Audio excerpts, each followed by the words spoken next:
Jose Curvo Antiques. Te hablé sin que me oyeras y toda mi amargura se ahogó dentro de mí.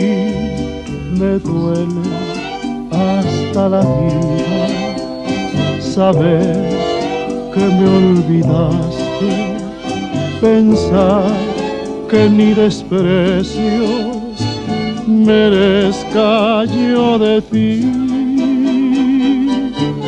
Y sin embargo sigue